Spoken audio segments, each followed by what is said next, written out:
सृष्टि चक्र के अनुसार चलने अर्थात अपने कर्तव्य का पालन करने की जिम्मेवारी मनुष्य पर ही है।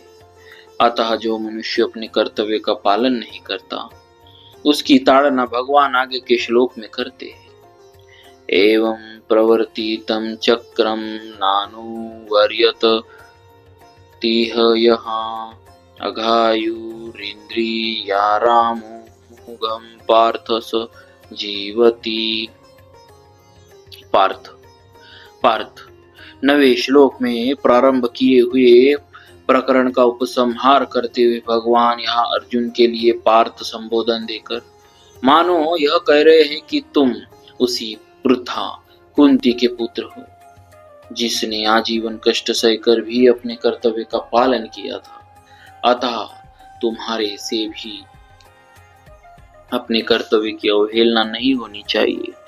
जिस युद्ध को तू घोर कर्म कह रहा है वह तेरे लिए घोर कर्म नहीं प्रत्युत यह यज्ञ कर्तव्य है।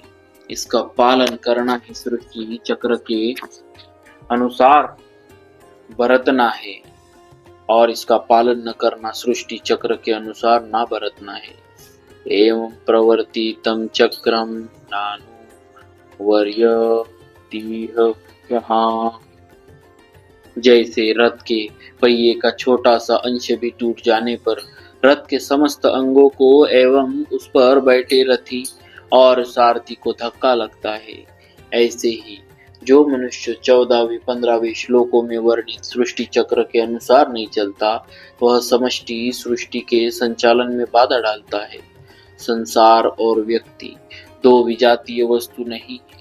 जैसे शरीर का अंगों के साथ और अंगों का शरीर के साथ घनिष्ठ संबंध है, ऐसे ही संसार का व्यक्ति के साथ और व्यक्ति का संसार के साथ घनिष्ठ संबंध।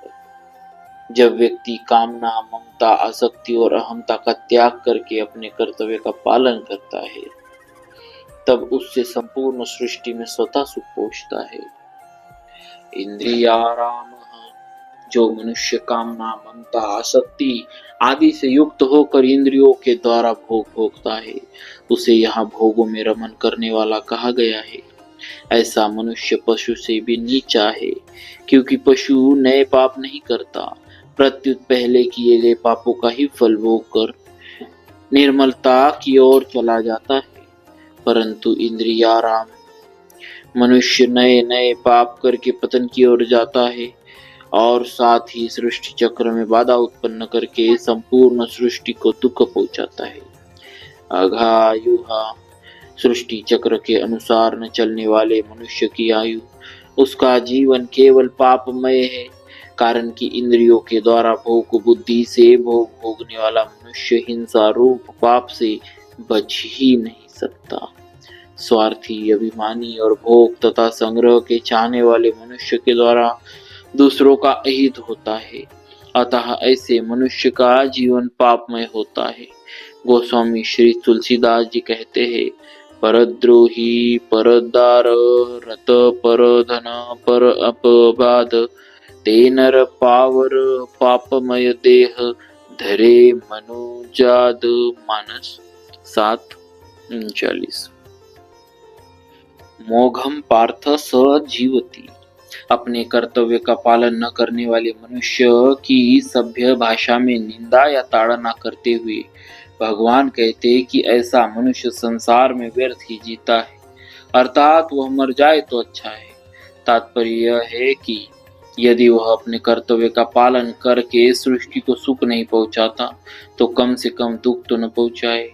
जैसे भगवान श्री राम के वनवास के समय अयोध्या वासियों के चित्रकूट आने पर कोल, किरात, भील आदि जंगली लोगों ने उनसे कहा कि हम आपके वस्त्र और बर्तन नहीं चुरा लेते, यही हमारी बहुत बड़ी सेवा है।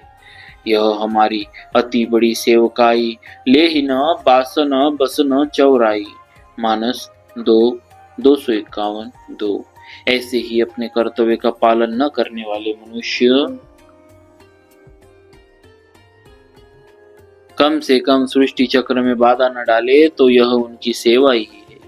सृष्टि चक्र के अनुसार न चलने वाले मनुष्य के लिए भगवान ने पहले स्तेन एवं सहा वह चोर ही है, और भुंजते ते त्वघम, वे तो पाप को ही खाते हैं।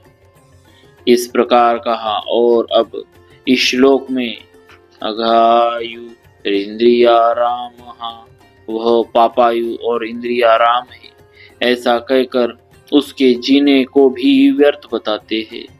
गोस्वामी श्री तुलसीदास जी महाराज ने भी कहा है, तेज कृषानुरोष महेशेसा, अघ अवगुण धन धनी धनेसा, उदय केत सम हित सब ही के, कुंभकर्ण सम सोवत नीके। मानस 1-4-3। परिशिष्ट भाव। 9वें श्लोक से लेकर यहाँ तक जो वर्णन आया है उसका तात्पर्य निस्वार्थ भाव से दूसरों की सेवा करने में ही है। बोलिए भक्तवत्सल भगवान की जय।